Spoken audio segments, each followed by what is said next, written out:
अ, धन्यवाद देता हूं दतिया की कलिसिया का और खासकर राजन भैया का कि आपने इस प्रकार से अवसर दिया कि एक और बार दतिया की कलिसिया के संग सभी लोगों के साथ में इस प्रकार से बाइबल का अध्ययन करने के लिए मुझे भी अवसर परमेश्वर ने दिया और वचन बांटने के लिए आपने जो अवसर दिया उसके लिए धन्यवाद देते हैं। खास करके अंकल जॉर्ज जॉन के लिए भी मैं धन्यवाद देता हूं कि अंकल ने ही प्रोत्साहित किया था कि इस कार्य को मैं कर सकूं और परमेश्वर ने अब तक सामर्थ दिया है कि जब भी समय मिलता है तो आप लोगों के साथ इस प्रकार से मैं जुड़ पाता हूं। तो आप लोगों के प्रोत्साहन और इस आपकी प्रार्थनाओं के लिए मैं आपका आभारी हूँ। और अंकल की प्रार्थना जो थी बहुत ही अच्छी एक प्रार्थना जो हमें परमेश्वर से हमें निरंतर करना चाहिए कि हम परमेश्वर के वचन से सीख करके उसके अनुसार चलने वाले बन सके। वचन हम बहुत सुन रहे हैं, हमारे जीवन में उसके कारण बदलाव आ जाए। और यही हमारा विषय इतने दिनों से चलता आ रहा है कि परमेश्वर की पहचान में बढ़ना। और परमेश्वर की पहचान हम शुरू से ही पहले दिन से ही इस बात पे गौर कर रहे हैं।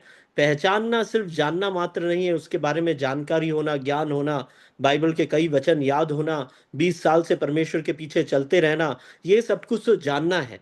पहचानना तब पूरा होता है जब चाल चलन में प्रभु दिखता हो। तो हम इतने दिनों से यही सीखते हुए आ रहे हैं कि दूसरों ने क्या किया उसके बारे में हमने पहले अध्ययन किया। फिर हम जब इफिसियों की पत्री चौथे अध्याय 27वें वचन से कि बुलाहट के योग्य चाल चलन चलो, वहां से हमने अपने आप को इस बात के लिए तैयार करना शुरू किया कि पहचान के कारण हमारे चाल चलन में परमेश्वर की पवित्रता, उसके बुलाहट का उद्देश्य दिखना चाहिए। हमें परमेश्वर ने ये सारी बातों को सीखने में अवसर दिया। और पिछले सप्ताह जैसा राजेंद्र भी स्मरण दिला रहे थे, दूसरा पत्रस उसका पहला अध्याय और उसके 1 से लेकर के 11 तक के वचनों में हमें पत्रस के द्वारा पवित्र आत्मा से प्रेरित होकर के उसने जो बातें लिखा है कि हमें परमेश्वर की पहचान में हम निकम्मे न ठहरे, हम निष्फल न रह जाए। निष्फल निकलना, निकम्मा निकलना, आपको अगर याद होगा वो दृष्टांत, जब वो घटना जब प्रभु यीशु मसीह एक अंजीर के पेड़ के पास जाते हैं और उसमें फल नहीं पाते हैं तो उसे श्राप देते हैं और वो पेड़ सूख जाता है। परमेश्वर नहीं चाहता कि मैं और आप निष्फल निकले। परमेश्वर चाहता है कि हम फलवंत हो।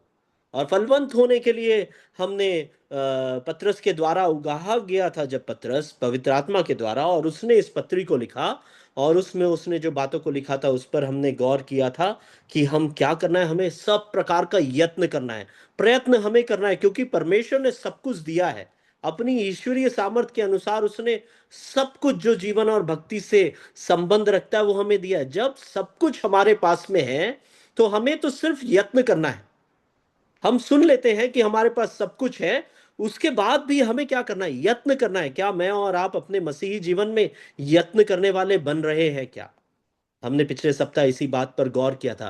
पहचान में निकम्मा और निष्फल नहीं ठहरना चाहते हैं तो हमें यत्न करना होगा, अपने मसीही जीवनों में बदलाव आना होगा, समय देना होगा, मसीह को समर्पण हमारे जीवन में परमेश्वर के वचन के मुताबिक चलने का हमें लेना होगा।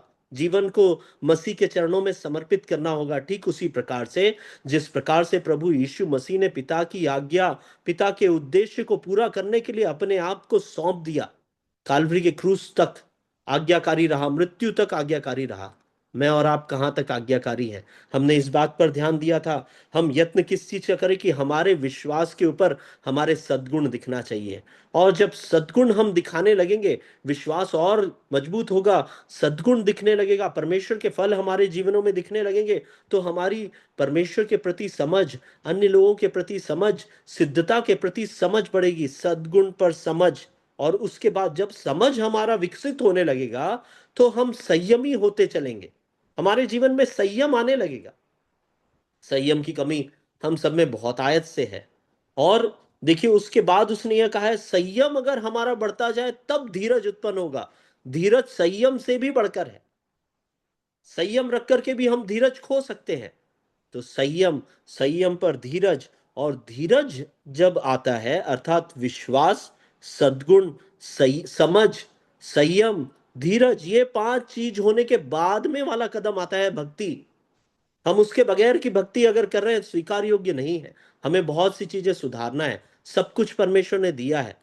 हम भक्ति, और जब भक्ति है अगर हम में, तो फिर वो कैसे दिखेगा? भाईचारे की प्रीति में दिखेगा, आपसी प्रेम में दिखेगा। भाईचारे की प्रीति के ऊपर प्रेम में बढ़ते जाओ। अगर हम उसमें निरंतर बढ़ते जाएंगे, है ना, अगर ये बातें तुम में वर्तमान रहे, मुझ में है वर्तमान, ये सारे गुण मुझ में वर्तमान है, पर बढ़ नहीं रहा है, वहां लिखा है, अगर ये सारे बातें तुम में वर्तमान रहे और बढ़ती जाए, सारे गुण हैं मुझ में पर बढ़ नहीं रहा है, कम हो रहा है, या वैसा ही बना हुआ है, थोड़ा बहुत भाईचारे की प्रीति है, बढ़ा नहीं रहा, मैं उस भाई के साथ में संबंध नहीं रख सकता, प्रेम का प्रदर्शन इतने ही विश्वासियों के साथ कर सकता हूं, ये गुट के साथ नहीं कर सकता, वो गुट के साथ नहीं कर सकता, आदि कई विचार मेरे और आपके मन में आ सकते हैं। परमेश्वर का वचन स्पष्ट है, ये अगर हम में वर्तमान रहे और बढ़ती जाए, तो हमारे प्रभु यीशु मसीह की पहचान में हमें निकम्मा और निष्फल नहीं होने देगी। मेरे प्रियो, हमने इस बात पर बहुत गंभीरता से 1 घंटा पूरा पिछले सप्ताह गौर कर लिया, और मुझे आशा है कि यह वचन ने आपके हृदयों को छुआ होगा, क्योंकि अगर हम इन कार्यों को नहीं करेंगे तो निकम्मे और निष्फल तो निकलेंगे ही निकलेंगे, बड़े आदर के साथ में परमेश्वर के राज्य में प्रवेश नहीं कर पाएंगे। तो हम इतना पहचान के विषय में पढ़ लिए हैं, मसीह के बारे में जान लिए हैं, तो मेरे और आपके विचार जो है, आज का हम इस बात पे ध्यान दें, जो हमारा अभी अध्ययन का ध्यान रहेगा वो इस बात पर रहना चाहिए कि मेरे और आपके जो विचार है उसका स्रोत क्या है। वो विचार, वो बुद्धि, वो सोच हमारी कहाँ से उत्पन्न हो रही है। अगर मैं और आप मसीह की पहचान में वाकई में बढ़ गए हैं, और मसीह को, अपने उद्धारकर्ता को, सामर्थी परमेश्वर को, जगत के सृष्टिकर्ता को, मेरे लिए अपने प्राण देने वाले प्रभु यीशु मसीह को अगर मैं पहचानने लगा हूं, तो मेरे विचारों का स्रोत, मेरे कार्य करने के पीछे जो मेरा विचार है, जो बुद्धि मेरी है, उसका स्रोत मसीह रहेगा।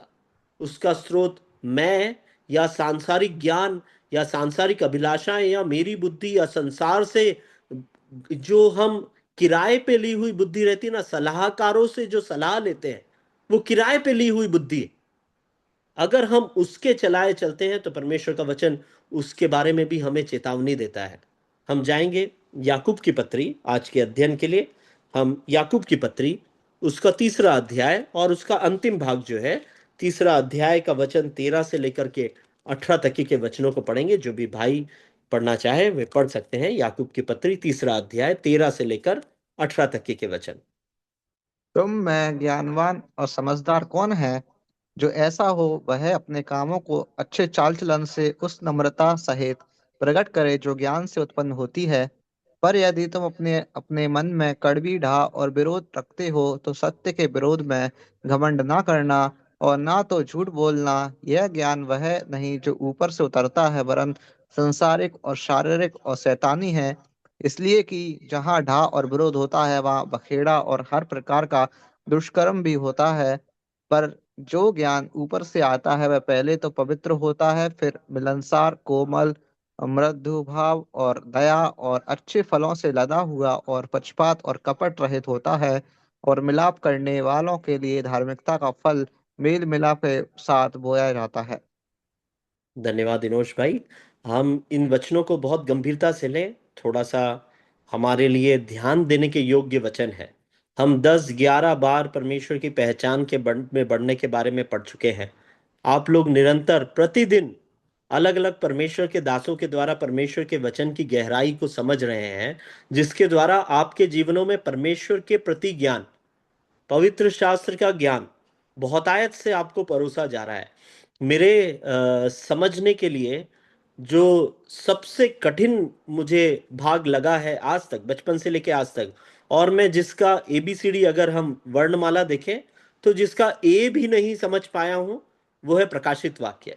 और आप लोग जॉर्ज जॉन अंकल के द्वारा प्रकाशित वाक्य को घोट के पी रहे हैं।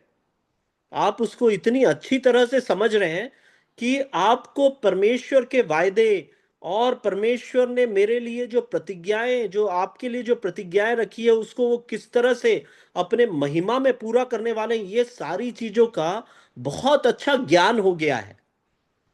आप लोग बहुत ही आशीषित लोग हैं, दतिया की कलीसिया के लोग, जो इतना अच्छा वचन का अध्ययन निरंतर करते हुए आ रहे हैं, लगातार हर रोज करते हुए आ रहे हैं।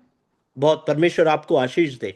पर यहां पर मैं हम सबके लिए सवाल है, जो इतना अधिक हम परमेश्वर को जानते आ रहे हैं, तो मेरे अंदर यह विचार आ जाता है, हम मनुष्य हैं, मैं अपने बारे में गवाही दे सकता हूं, मेरे अंदर यह विचार आ जाता है कि मैं ज्ञानवान हूं, मैं समझदार हूं।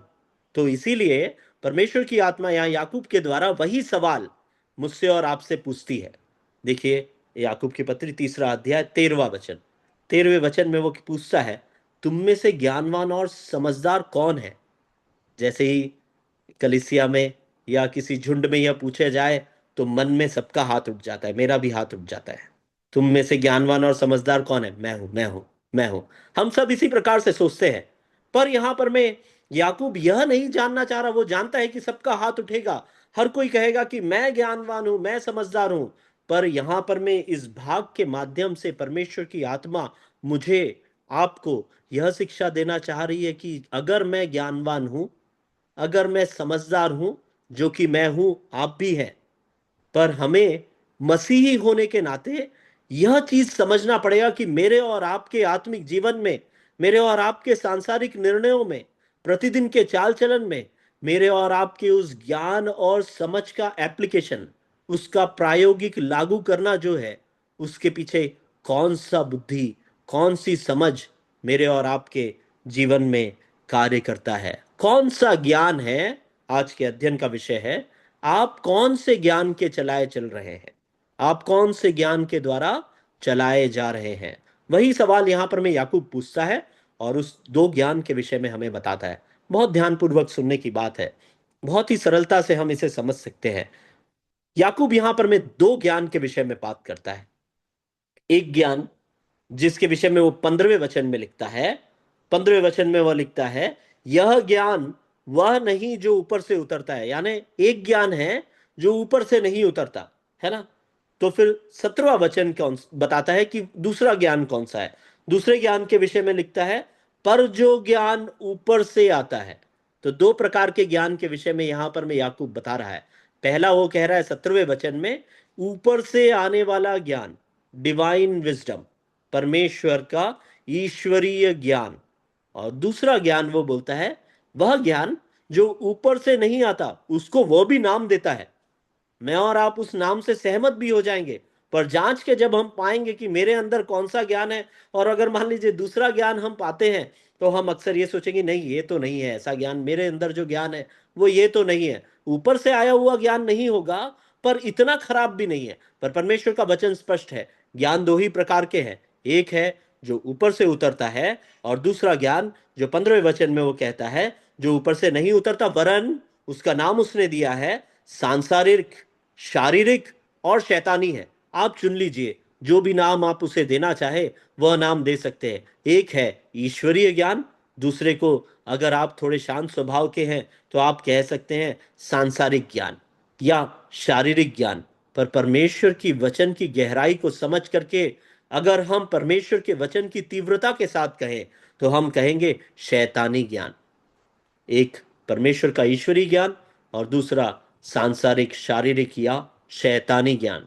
हमें इस बात को जांचना है कि मुझ में कौन सा ज्ञान है। उसको जांचने से पहले हम इस बात पर देखें कि यहां पर मैं, याकूब इस बात को क्यों बताना चाह रहा है। याकूब कह रहा है, जितने भी विश्वासी लोग हैं, गंभीरता से सुनिएगा इस बात को, जितने भी विश्वासी लोग हैं, वे अपने सच्चे विश्वास का प्रमाण अपने चाल चलन के द्वारा देते हैं। अगर मैं और आप मसीह की पहचान में बड़े हुए लोग हैं, हम अपने परमेश्वर को सही ढंग से जानते हैं, उसके सामर्थी होने की बात मुझ पर प्रकट है, वो धर्मी और न्यायी ईश्वर है, वो विलंब से क्रोध करने वाला अति करुणामय परमेश्वर है, वो प्रतिज्ञाओं को मानने वाला परमेश्वर है, वो उसमें इतनी सामर्थ है कि उसकी बोली से वो जगत की सृष्टि कर सकता है, मुझे और आपको बना सकता है, नथनों में श्वास फूकने के द्वारा हमें जीवन दे सकता है, अपने इकलौते पुत्र को इस संसार में भेज करके मेरे और आपके पापों को सर्वदा के लिए हमसे दूर कर सकता है। मुझे और आपको, जो परमेश्वर के करीब जाने के योग्य भी नहीं थे, उन्हें उस स्वर्ग का, उस पवित्र स्वर्ग का भागीदार, उस पवित्र स्वर्ग का वारिस बना सकता है। उससे सामर्थी और कोई है क्या? उसके समान सामर्थी, उसके समान महान और कोई भी नहीं है।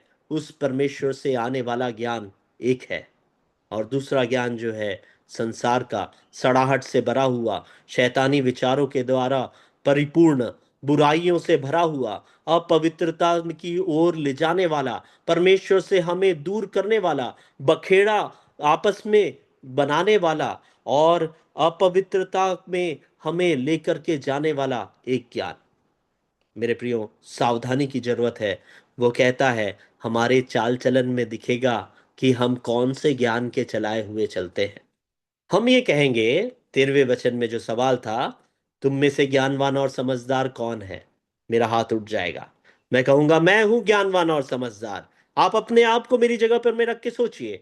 मान लीजिए आपसे यह सवाल पूछा गया और आपने कहा मैं हूं वो ज्ञानवान और समझदार। तो याकूब कहता है अगर आप ज्ञानवान हैं, अगर आप समझदार हैं, तो 13वें वचन में वो कहता है जो ऐसा हो, अर्थात अगर मैं और आप यह मान रहे हैं कि मैं ज्ञानवान हूं, तो अगर तो फिर उसके बाद में मेरे लिए लिखा है वो वचन, आपके लिए लिखा है वो वचन। अगर आप मानते हैं कि आप ज्ञानवान हैं, अगर आप मानते हैं कि आप समझदार हैं, तो वह अपने कामों को अच्छे चाल चलन से, अच्छे चाल चलन से उस नम्रता सहित प्रकट करे जो ज्ञान से उत्पन्न होती है। मेरे प्रियो, बहुत स्पष्ट है परमेश्वर का वचन।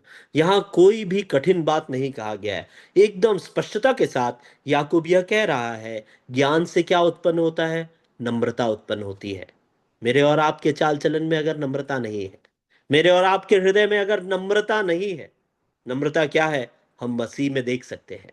नम्रता क्या है, परमेश्वर ने हमारे साथ नम्रता दिखाया। परमेश्वर ने अपने आप को नम्र और दीन कर दिया।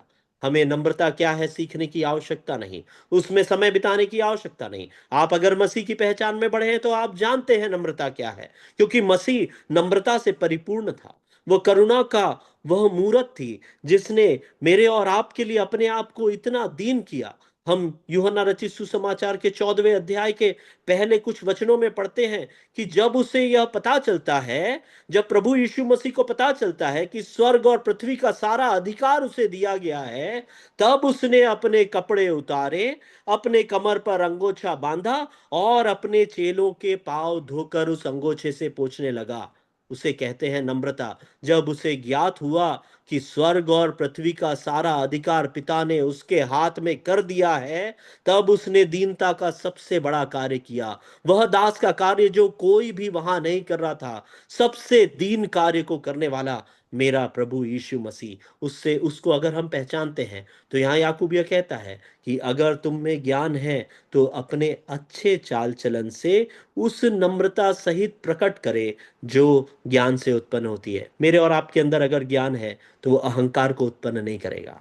मेरे और आपके अंदर अगर परमेश्वर की पहचान है तो हम में घमंड बिल्कुल भी नहीं रहेगा, परंतु हम में नम्रता और दीनता रहेगी। परमेश्वर इस बात को समझ करके अपने जीवनों में करने के लिए मेरी और आपकी सहायता करे। यह बहुत कठिन कार्य है, पर परमेश्वर का वचन स्पष्ट है कि परमेश्वर के जो लोग हैं, अगर उनके अंदर बुद्धि और समझ है, तो उनके चाल चलन कैसे होंगे, अच्छे होंगे और नम्रता से परिपूर्ण होंगे। तो यहां पर मैं याकूब एक बुलाहट दे रहा है अपने विश्वास का प्रदर्शन करने के लिए। मेरे और आपके जीवन में हम विश्वास का प्रदर्शन नम्र और अच्छे चाल चलन के द्वारा ही कर सकते हैं।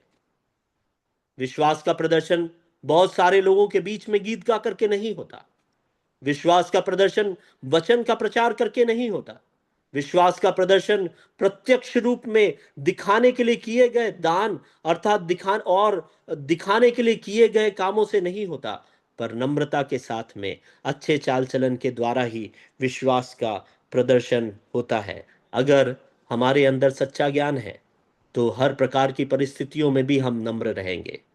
चाहे हम कितने भी कोने में क्यों ना सरका दिए जाए, चाहे हम कितने भी विवश क्यों ना कर दिए जाए, हमारे जीवन में वो नम्रता दिखेगी। प्रभु यीशु मसीह कालवरी के क्रूस तक, मृत्यु तक आज्ञाकारी रहा। वो वहां तक नम्र और दीन बना कि उसने मेरे और आपके पापों को अपने ऊपर उठा करके, अपने प्राणों को उस कालवरी के क्रूस पर दे करके मेरे और आपके उद्धार का मार्ग तैयार किया। उस कठिन, उस सबसे विपरीत परिस्थिति में भी, उस गेत्सेमने में भी मेरा प्रभु जब घुटनों पर था, तब वो यह कहता है, हे प्रभु, मेरी नहीं पर तेरी ही इच्छा पूरी हो जाए। इतनी दीनता, इतनी नम्रता हर कठिन से कठिन परिस्थिति में अगर हम दिखाएंगे, तभी हम परमेश्वर की पहचान में और उसकी विश्वास में चलने वाले हम बन पाएंगे। तभी प्रभु मानेगा कि हाँ, यह मेरा दास, यह मेरी दासी मेरी पहचान में उन्नत हो पाया है, इसमें समझ है, इसमें बुद्धि है। तुम में ज्ञानवान और समझदार अगर कोई है, तो वो अपने अच्छे चाल चलन को उस नम्रता के द्वारा, जो बुद्धि से उत्पन्न होती है, जो ज्ञान से उत्पन्न होती है, उसके द्वारा प्रकट करे। क्या मैं और आप अपने अंदर ज्ञान पैदा करने वाले बन सके हैं क्या? देखिए, इसके लिए हमें अपने जीवन में एक बदलाव लाना होगा। इसमें हमें अपने जीवन में एक बदलाव लाना होगा। हर एक विचार जो मेरे अंदर आता है, हर एक बुद्धि का जहां जहां मेरे जीवन में उपयोग होता है, उस समय हमें परखना होगा हम क्या करें। हम मनुष्य, हमसे यह पाप हो जाता है। जब हम किनारे पे धकेले जाते हैं, जब हम सताए जाते हैं, कोई हमारी निंदा करता है, कोई हमारे खिलाफ लगातार षड्यंत्र करता जाता है, जब हमारे विरोध में ही सारे काम होते हैं, हम हताश हो जाते हैं, तब हमें परमेश्वर का दृष्टिकोण अपने जीवन में लाना होगा। वही परमेश्वर का ज्ञान है। जब हम मनुष्य के दृष्टिकोण से देखेंगे, मान लीजिए राजेंद्र भाई मेरे खिलाफ में कुछ षड्यंत्र रच रहे हैं, और मैं मनुष्य के दृष्टिकोण से देख रहा हूं, तो मैं राजेंद्र भाई से नफरत करने लगूंगा।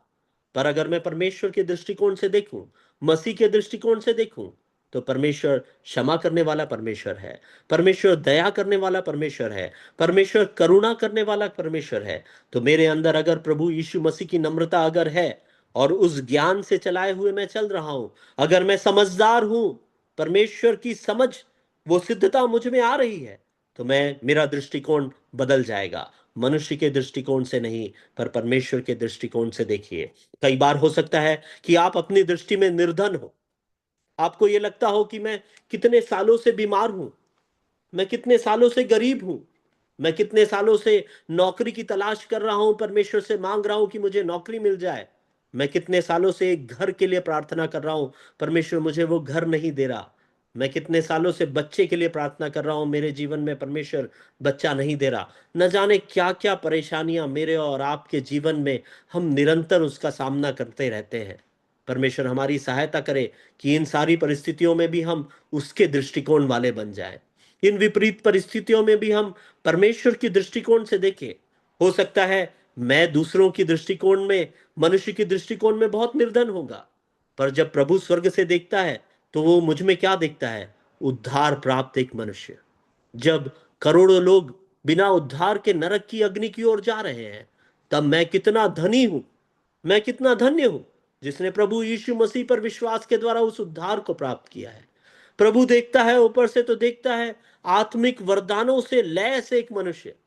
संसार की दृष्टि में हो सकता है मैं एक निर्धन मनुष्य हूं, जिसके पास कोई भी संपत्ति नहीं, पर प्रभु की दृष्टिकोण से जब देखा जाए, तो आत्मिक वरदानों से भरपूर एक मनुष्य। देखिए, मुझे और आपको अपने जीवनों में एक समझ, एक ज्ञान मसीह के दृष्टिकोण का लाना होगा। वो नम्रता हम में तभी कार्य करेगी। हमें अपने आप को पूरी तरह से उस ज्ञान के सम्मुख, उस मसीह के चरित्र, उसके स्वभाव के सम्मुख समर्पित करना होगा। यह आसान है अगर हम उसको करने का प्रयत्न करें तो। अगर हम प्रयत्न करें न करें, तो यह कठिन है। संसार के लोगों के लिए विश्वास करना भी कठिन है। विश्वासियों के लिए परमेश्वर के वचन पर चलना क्यों कठिन हो सकता है? जब जो सबसे कठिन कार्य था, मेरे और आपके पापों से छुटकारा दिलाना, मेरा और आपका परमपिता परमेश्वर के साथ मेल करा देना, उस कठिन से कठिन कार्य को हमारे उद्धारकर्ता ने पूरा कर दिया। तो फिर मेरे और आपके लिए उसकी आज्ञाओं पर चलना कठिन क्यों है? हम अपने ज्ञान और समझ का प्रदर्शन परमेश्वर के नम्रता को अपने जीवनों में दर्शाते हुए उसके द्वारा हम प्रकट करने वाले बन जाए। हम अगर देखें, तो दो प्रकार के जो ज्ञान है, उसके विषय में हम देख करके आगे बढ़ेंगे। हमें उसके लिए तैयार होना है कि हम ज्ञानवान और समझदार अगर हैं, तो नम्रता का प्रदर्शन करें। नम्रता का अगर प्रदर्शन करना है, तो हमें देखना होगा, मेरे प्रियो, हमें देखना होगा कि हमारे जीवन में यह ज्ञान जो हमारे अंदर है, उसका स्रोत क्या है, किस ज्ञान के चलाए हम चल रहे हैं। दो प्रकार के ज्ञान जिनके विषय में हम अध्ययन कर रहे हैं, एक है स्वर्गीय ज्ञान और दूसरा है सांसारिक ज्ञान। और उसका परिणाम जो है वो 18वें वचन में हम पढ़ पाएंगे। परमेश्वर हमें उन बातों को समझने में सहायता करे। 13वां वचन और 17वां वचन जो है, हमें, माफी चाहता हूं, 14वां वचन और 17वां वचन है, वह हमें बताता है कि परमेश्वर के ज्ञान के विषय में हमें बताता है। माफी चाहता हूं, 17वां वचन, सॉरी, वर्स 17, जो 17वां वचन है वो परमेश्वर के ज्ञान के विषय में बताता है। 13वां वचन में दो गुण उसके विषय में मैं बता चुका हूं। पहला गुण है, जो परमेश्वर के ज्ञान का पहला गुण है, कि नम्रता, और दूसरा गुण था अच्छा चाल चलन। इसके अलावा जो गुण है वो 17वें वचन में पढ़ते हैं। 17वां वचन में पढ़ता हूं, पर जो ज्ञान ऊपर से आता है वो पहला गुण उसमें बताया गया है पवित्र, दूसरा गुण मिलनसार, तीसरा गुण कोमल, चौथा गुण मृद भाव, पांचवा गुण दया से लदा हुआ, दया से परिपूर्ण, दया से लदा हुआ, और छठवा जो गुण है अच्छे फलों से लदा हुआ, सातवां गुण पक्षपात और कपट रहित। मेरे प्रियो, 7 गुण उस परमेश्वर के ज्ञान के विषय में हम वचन 17 में पाते हैं। उसके पहले हमने 2 गुण ऊपर देख लिए, और इन 7 गुण की ओर हम ध्यान देते हैं। परमेश्वर के ज्ञान को जब हम अपने प्रायोगिक जीवन में अमल करते हैं, तो उस अमल करने के द्वारा क्या बदलाव होता है, उसके विषय में 17वें वचन में हम पढ़ते हैं। परमेश्वर का ज्ञान जो है लोगों के जीवनों को बदल देता है। एक ट्रांसफॉर्मिंग विजडम है वो, बदलाव लाने वाला ज्ञान, सांसारिक चाल चलन से एकदम अलग, अलगाव। दूसरे देख करके पहचान जाते हैं, ये भाई का चाल चलन ही अलग है, इसका स्वभाव ही अलग है, इसका व्यवहार ही अलग है। मेरे प्रियो, इतनी अद्भुत बात है। परमेश्वर का ज्ञान लोगों को आसानी से दिख जाता है। हम उसके विषय में पढ़ रहे हैं। परमेश्वर का ज्ञान जो है कोई कमजोरी का प्रदर्शन नहीं है, पर एक सामर्थ का प्रदर्शन है। परमेश्वर का जो ज्ञान है वह परमेश्वर के उस सामर्थ को अपने नियंत्रण में रख के परमेश्वर की महिमा के लिए उसका उपयोग करने का एक चाल चलन है। हम उन बातों पे जाएंगे। पहला जो बात हमने पढ़ा था, जो 17वें वचन में, पहला परमेश्वर के गुण के, जो परमेश्वर का ज्ञान है उसके गुण, 7 गुण उसके विषय में हम पढ़ रहे हैं। पहला है पवित्र। देखिए, पवित्र को मैं जल्दी जल्दी बता करके आगे बढ़ूंगा, क्योंकि 7 गुण है, उसमें हम बहुत समय लेंगे, तो आज का समय ऐसे ही निकल जाएगा। तो 7 गुण जो हैं उसको मैं जल्दी बताऊंगा। पहला है पवित्र। पवित्र को इस प्रकार से हम समझ लेते हैं, ईमानदारी और पवित्रता से प्रेरित और स्वार्थ रहित। पवित्र, तो हम अपने इस नजरिए से देखें, हम तो अपवित्र लोग हैं, हम मनुष्य हैं, हमें पवित्रता क्या है नहीं समझता। मनुष्य कैसे पवित्रता समझ सकता है? हम पवित्रता को समझने के लिए हमारे पास एक ही मापदंड है, प्रभु यीशु मसीह। उसके अलावा और कुछ पवित्र है ही नहीं। हमारे परमेश्वर के अलावा और कुछ पवित्र है ही नहीं। तो हम पवित्रता को कैसे समझे? हम जब उसके सम्मुख अपने आप को तौलते हैं, तो हम पाते हैं कि मैं थोड़ा पवित्र हो रहा हूं। कोई और के विषय में हम कह सकते हैं उसका जीवन बहुत पवित्रता का जीवन जीता है। तो हमारे लिए पवित्रता का मापदंड क्या है? मैं अक्सर कहता हूं कि प्रभु यीशु मसीह के सिर का ताज है पवित्रता। मेरे और आपके परमेश्वर के सिर का ताज है पवित्रता, क्योंकि उसके तुल्य और कोई नहीं, उसके समान और कोई पवित्र है ही नहीं। हम पवित्रता को कैसे जान सकते हैं? ईमानदारी के द्वारा। क्या मैं और आप परमेश्वर के कार्य के प्रति, परमेश्वर की आज्ञाओं के पालन के प्रति ईमानदार है क्या? तो फिर हम उस ज्ञान के चलाए चलने वाले, पवित्र ज्ञान के चलाए चलने वाले। ईमानदारी, पवित्रता से प्रेरित अर्थात परमेश्वर से प्रेरित, और सबसे मुख्य बात स्वार्थ रहित। स्वार्थ रहित, जहां सेल्फिशनेस आता है, जहां स्वार्थ आता है, वहां पर में अपवित्रता आती है प्रियो। तो परमेश्वर का ज्ञान पवित्र है। मेरे और आपके चाल चलन में अगर पवित्रता नहीं दिख रही है, अर्थात ईमानदारी, पवित्रता से प्रेरित हुआ, परमेश्वर के वचन से, परमेश्वर के द्वारा प्रेरित होकर के मेरा चाल चलन नहीं है, और स्वयं के स्वार्थ के लिए अगर मैं सब कुछ कर रहा हूं, कलीसिया में जाना मेरा स्वार्थ, कलीसिया में पवित्रता का प्रदर्शन करना मेरा स्वार्थ है। अगर उसके पीछे मैं अपनी कोई भलाई चाह रहा हूं उसमें, तो मेरा वो ज्ञान पवित्र नहीं है प्रियो। ये बहुत परमेश्वर का वचन स्पष्ट है। परमेश्वर हृदयों को जांचता है, इसीलिए आगे छल कपट आदि सारी चीजें आ गई है।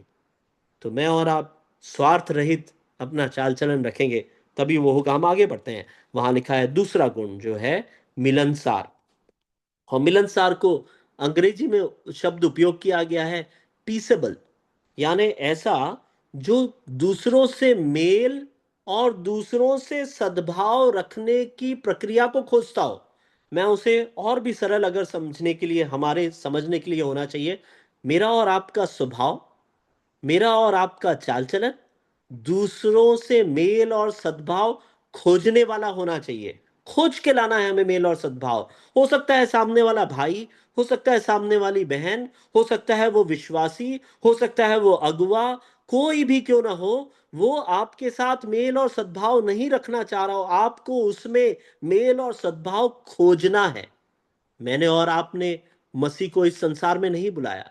जब हम पापी ही थे, तब ठीक समय पर मसीह हम पापियों के लिए मारा गया। हम पापी ही थे, हमें खोजते हुए वह इस संसार में मनुष्य रूप धारण करके आया। मेल और सद्भाव खोजते हुए वो इस संसार पे आया। मेरा और आपका चाल चलन, मेरा और आपका ज्ञान अगर ईश्वरीय ज्ञान है, तो वह मेल और सद्भाव खोजेगा।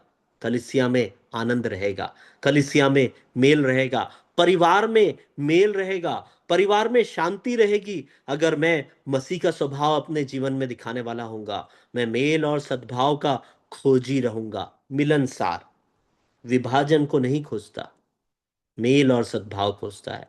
परिवार में, कलिसिया में, समुदाय में मिलनसार। परमेश्वर इसे करने की सहायता हमें करे। तीसरी बात, कोमल। देखिए, उसमें अंग्रेजी में शब्द उपयोग किया गया है जेंटल, कोमल।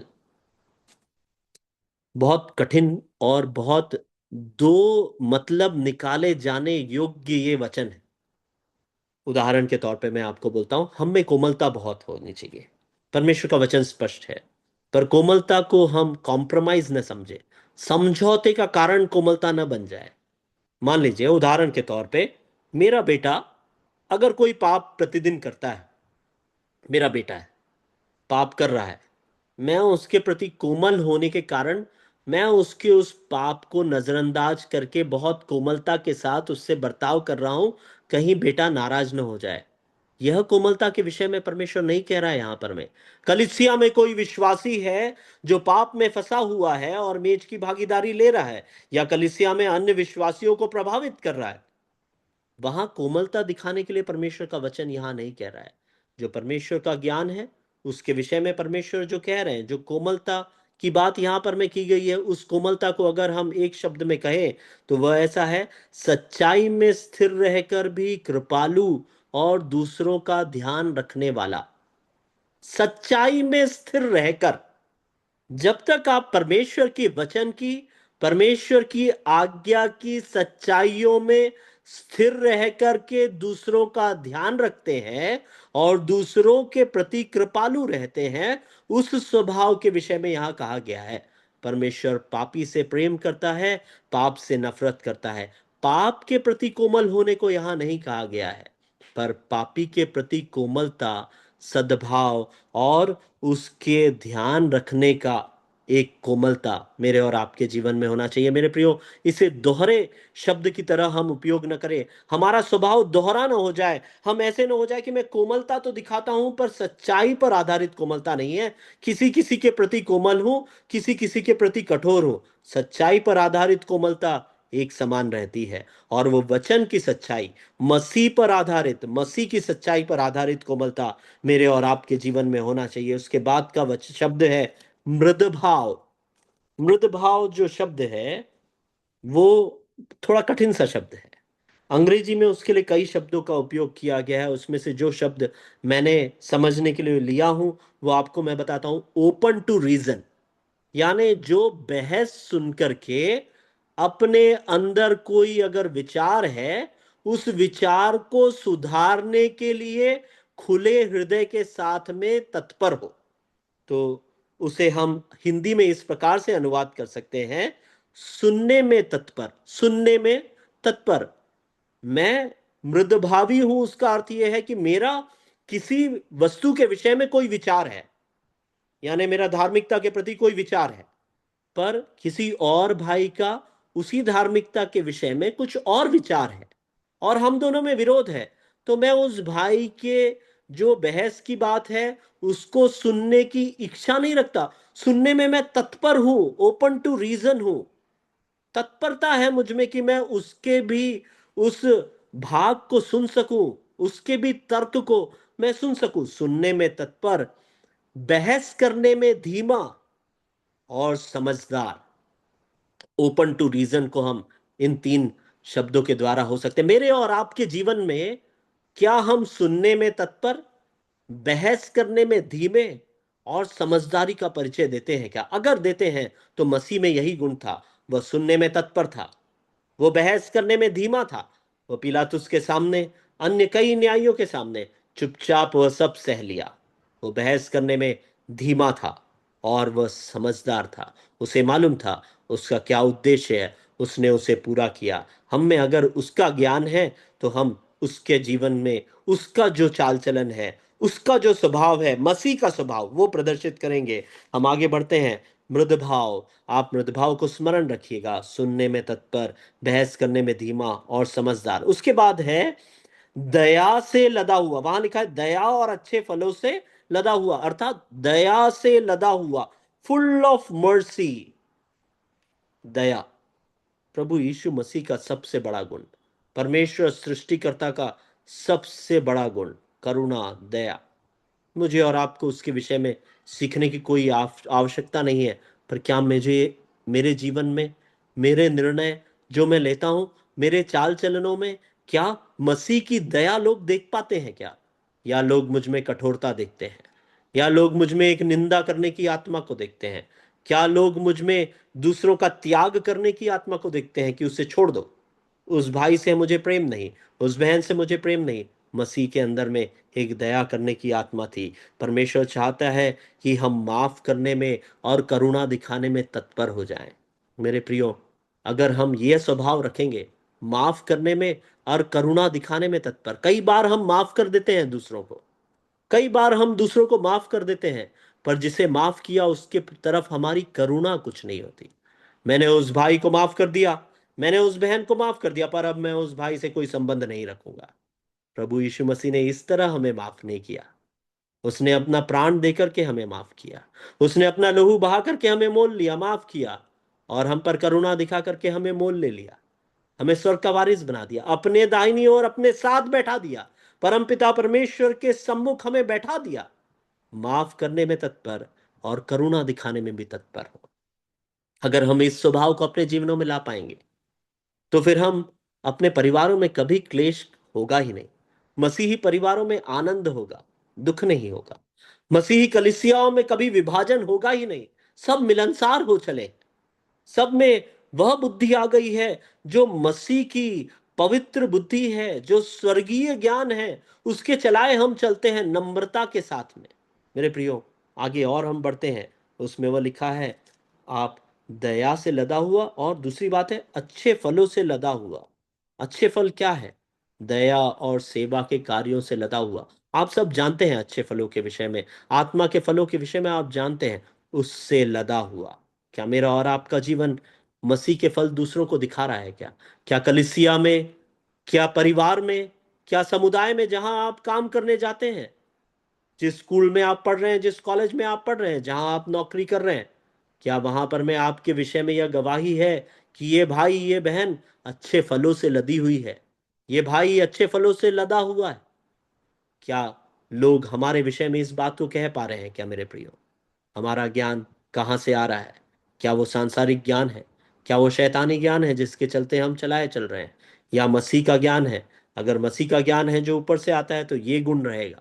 अगर इनमें से कोई भी एक भी गुण नहीं है तो मेरे प्रियो, हमारा ज्ञान ऊपरी ज्ञान के द्वारा हम नहीं चल रहे, हम सांसारिक ज्ञान के द्वारा चल रहे हैं। उसके बाद उसके आगे और लिखता है अच्छे फलों से लदा हुआ, उसके बाद में वो लिखता है कि पक्षपात और कपट रहित होता है, इम्पार्शियल एंड सिंसियर।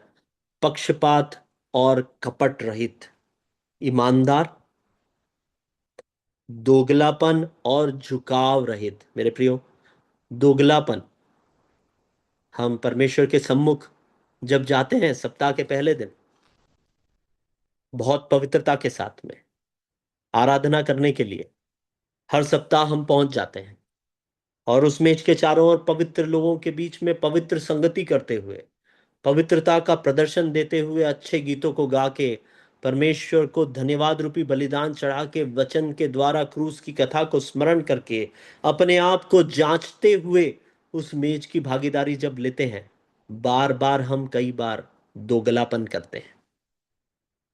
अगर मुझ में और आप में चाल चलन में कोई बदलाव नहीं है, पिछले सप्ताह से लेकर के इस सप्ताह तक के अंदर में, मेरे अंदर में जो पिछले सप्ताह पाप था वही पाप आज भी, फिर हम दोगलापन करने सप्ताह के पहले दिन पहुंच गए, और मसीह की उस मेज के सम्मुख अपने आप को जांच करके फिर जांच के कह रहे हैं, प्रभु मुझसे क्षमा कर, मुझसे वो भूल फिर से हो गई, मैं इस भूल को सुधारूंगा, और मैं अपने आप आपके सम्मुख और भी अच्छा एक पुत्र बन के आऊंगा, मुझे क्षमा कर, मैं आज इस मेज की भागीदारी लेता हूं, आगे से मैं यह पाप नहीं करूंगा। फिर सप्ताह के पहले दिन के बाद फिर घर जाकर के उन्हीं पापों में, उसी दोगलेपन के जीवन में, ईमानदारी के बगैर, परमेश्वर से किए हुए वायदों को पूरा किए बगैर हम फिर से आकर के मेज की भागीदारी लेते हैं। हम किस ज्ञान के चलाए चल रहे हैं? स्वर्गीय ज्ञान के चलाए हम नहीं चल रहे, हम दूसरे ज्ञान के चलाए चल रहे हैं। मेरे प्रियो, हमें अपने आप को जांचना है, अपने जीवनों में सुधार करना है। यहां पर मैं याकूब की पत्री के द्वारा परमेश्वर हमें बहुत स्पष्ट तौर से कह रहा है कि हम में अगर ये सारे स्वभाव है, तो फिर हम परमेश्वर के ज्ञान के चलाए नहीं चल रहे, और अगर नहीं, बहुत ही आनंद की बात है, अगर ये सारे गुण, ये 7 गुण जो 17वें वचन में बताए गए, और जो 13वें वचन में बताए गए और भी 2 गुण, ये 9 के 9 गुण का प्रदर्शन अगर मैं और आप अपने जीवनों में कर रहे हैं, तो हमारा चरित्र मसीह जैसा चरित्र हो जाएगा। Christ like character draws people to God. अगर मसीह जैसा स्वभाव मेरा और आपका है, तो वो लोगों को मसीह की ओर आकर्षित करता है। आज क्या हो गया है कलीसियाओं में, लोग मसीही चाल चलन जब हम नहीं दिखा पा रहे हैं अपने जीवनों में, अपने परिवार में, व्यक्तिगत जीवन में, तो कलीसियाओं में भी वो चाल चलन नहीं दिख रहा है। तो लोग मसीह की ओर आकर्षित होने की कोई बात ही नहीं है। लोग मसीह से दूर जा रहे हैं, लोग मसीह का तिरस्कार कर रहे हैं, लोग मसीह को स्वीकार करने के लिए तैयार नहीं है। उसका कारण मैं और आप हैं, जो अपने आप को ज्ञानवान और समझदार तो मानते हैं, पर हमारे चाल चलन में वह नहीं दिखता। हमारे चाल चलन से वो स्पष्ट दिखता है कि हमारे चाल चलन में न तो नम्रता है, न अच्छी बातें हैं, न पवित्रता है, न मिलनसार होने के गुण हैं, न हमें मृद भाव है। हम कोमल है, पर सिर्फ अपने लोगों के लिए कोमल है। हमें भाईचारा नहीं है, हम एक दूसरे से दूर हो चले हैं, हम दोगलापन दिखा रहे हैं, हम में दया नहीं है, हम अच्छे फलों से लदे हुए नहीं हैं। मेरे प्रियो, एक भी गुण अगर इनमें से हम में नहीं है, तो हमें अपने जीवनों में सुधार करने की आवश्यकता है। परमेश्वर का वचन स्पष्ट है।